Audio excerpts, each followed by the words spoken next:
Baru-baru ini viral tentang relawan Jokowi versus relawan Anies Baswedan. Namun ada fakta yang unik dikutip dari detiknews.com, yaitu sejumlah relawan yang sejak lama mendukung Presiden Joko Widodo atau Jokowi ternyata tak terlibat dan tak ikut acara Gerakan Nusantara Bersatu yang digelar di Gelora Bung Karno pekan lalu.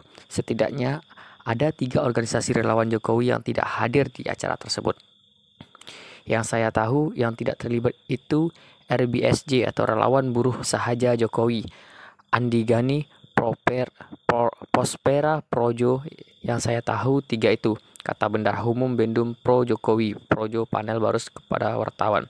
Ya, saya nggak tahu definisi lama atau tidak, pokoknya yang nggak ikut di acara itu mereka lah. Panel Barus menjelaskan sempat diadakan pertemuan di wilayah SCBD yang dihadiri sekitar 20 organisasi relawan Jokowi sebelum acara puncak Gerakan Nusantara Bersatu pada Sabtu 26 November 2022. Pertemuan dihadiri relawan Jokowi yang sudah mendukung sejak 2012 lalu. Kumpul di situ ada perwakilan Projo, ada perwakilan Seknas, ada perwakilan macam-macam. Pospera ada 2 orang datang, disampaikanlah maksud dan tujuan undangan itu. Disampaikan dalam pertemuan itu bahwa relawan ingin membuat acara di Gelora Bung Karno dengan tema Nusantara Bersatu. Kemudian pihak yang diundang diberi kesempatan bicara. Perwakilan Projo menyampaikan pandangannya dalam pertemuan itu. Yang bicara Sekjen Projo, Mas Handoko, kami Projo itu secara prinsip mendukung apa yang direncanakan teman-teman di GBK itu. Cuma Projo sendiri sudah berfokus pada satu kegiatan, kami masih nama Musra atau Cap Panel. Projo memiliki keterbatasan tenaga dan waktu karena musra digelar di seluruh wilayah Indonesia. Relawan juga mempertanyakan tujuan dan urgensi acara Gerakan Indonesia Bersatu digelar di GBK. Dalam kegiatan itu dinyatakan kegiatan di GBK ini targetnya apa, urgensinya apa, kenapa kami bertanya begitu, karena tempat yang dipilih di tempat yang keramat yaitu GBK yang 2 kali jurus pamungkas di 2014 dan 2019. Pengundang waktu itu belum bisa menjelaskan itu. Nah ya, buat kami yang terlibat dalam satu peristiwa dalam kegiatan bersama-sama harus sepemahaman. Karena sejumlah alasan akhirnya sejumlah relawan veteran Jokowi pun tak datang ke acara Gerakan Indonesia Bersatu. Sementara lainnya hadir ke lokasi acara. Akhirnya Projo mengambil posisi tak ikutan dulu. Tetap mendukunglah, Pospera juga sama-sama tak datang, imbuhnya.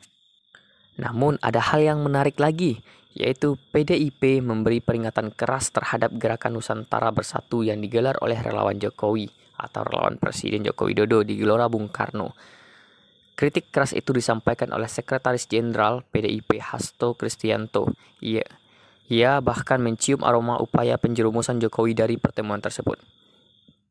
Hasto memandang apa yang para relawan Jokowi lakukan itu tidak berguna untuk rakyat. Menurutnya, kebaikan Jokowi telah dimanfaatkan. Apalagi kegiatan dilakukan di tengah situasi momen duka gempa bumi Cianjur masih berlangsung. Oleh karenanya, Hasto pasang badan untuk Presiden Jokowi dan menyentil relawan-relawan yang mengundang kader PDIP tersebut hadir di GBK. PDIP sesalkan, Hasto menyesalkan pertemuan bertajuk Gerakan Nusantara Bersatu di GBK itu. Ia menduga ada elit relawan yang memanfaatkan kebaikan Jokowi sehingga hadir dikhawatirkan berdampak pada citra presiden menjadi turun. Saya pribadi sangat menyesalkan adanya elit relawan yang dekat dengan kekuasaan lalu memanfaatkan kebaikan Presiden Jokowi sehingga menurunkan citra Presiden Jokowi, ujar Hasto dalam keterangannya. Hasto mengatakan kehebatan kepemimpinan Jokowi di acara KTT G20 yang membanggakan di dunia dan rakyat Indonesia dikerdilkan hanya karena urusan gegap gempita di GBK. Menurutnya, kepemimpinan Jokowi yang sudah mendunia dan menjadi inspirasi dunia direduksi dengan cara-cara yang tidak elegan. Curiga relawan memberi ancaman ke Jokowi. Hasto lantas mengungkap kecurigaannya terhadap relawan Jokowi tersebut. Ia mengatakan, para relawan diduga mengancam bubar apabila Jokowi tidak mau menuruti permintaan mereka. Sepertinya elit relawan tersebut mau mengambil segalanya. Jika tidak dipenuhi keinginannya, mereka mengancam akan membubarkan diri. Tetapi jika dipenuhi, elit tersebut melakukan banyak manipulasi, katanya. Sementara itu, menurut Hasto, banyak orang di sekitar Jokowi yang kurang paham bahwa elit relawan tersebut merupakan kumpulan dari berbagai kepentingan. Padahal, kata Hasto, seharusnya mereka dekat karena menyangkut urusan bangsa dan negara. Apalagi pemimpin ke depan merupakan persoalan bersama yang harus dijawab dengan jernih, penuh pertimbangan dan harus menjawab jalan kejayaan bagi bangsa dan negara Indonesia. Relawan yang dijanjikan hal yang tidak sehat. Hasto turut menyentil cara elit relawan dalam mengumpulkan massa untuk bertemu dengan Jokowi. Hasto mengatakan, elit relawan Jokowi itu menjanjikan sesuatu yang tidak sehat terhadap massa yang hadir. Apa yang terjadi dengan acara Nusantara Bersatu menjadi pelajaran politik yang sangat penting. Terlebih dalam acara mobilisasi tersebut sampai dilakukan cara-cara menjanjikan sesuatu yang tidak sehat, ujar Hasto. Dalam acara temu kangen relawan Jokowi itu diketahui sempat dideklarasikan 2004 manut Jokowi, bahkan digaungkan Jokowi 3 periode. Selanjutnya, Hasto menghimbau ring 1 Jokowi untuk tidak asal Bapak senang. PDIP menghimbau kepada ring 1 periode Jokowi agar tidak bersikap asal Bapak senang. Untuk itu, Hasto mengajak para relawan Jokowi mendukung dan berjuang keras bahwa kepemimpinan Jokowi kaya akan prestasi dan sudah on track. Menurutnya, Jokowi mencetak prestasi demi Indonesia dan dunia, bukan untuk kelompok kecil yang terus melakukan manuver kekuasaan. Sementara itu, mantan Gubernur DKI Jakarta Anies Baswedan meminta para pendukungnya atau relawan agar tidak mudah terbentur atau dibenturkan.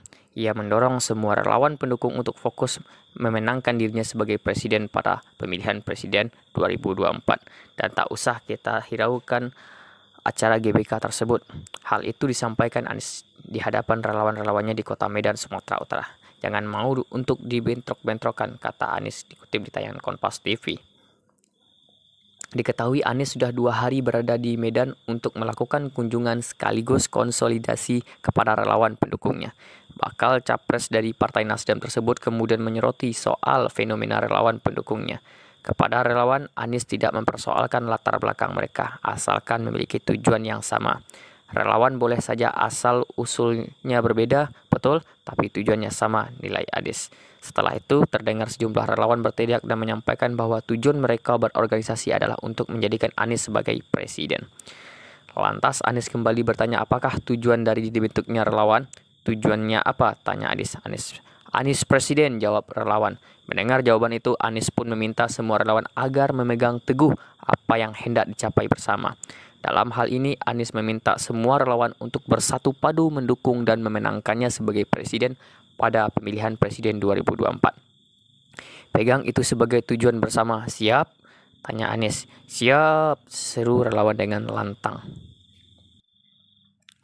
Kemudian selanjutnya, kunjungan Anies Baswedan secara khusus untuk bertemu para relawan di Kota Palu, Sulawesi Tengah. Dalam kunjungan kali ini, Anies Baswedan menyampaikan orasi kebangsaan lewat silaturahmi Munas ke-11 KAHMI pada 24 November 2022. Pada relawan, Anies Baswedan menegaskan agar bekerja sama sepenuh hati jelang Pilpres 2024.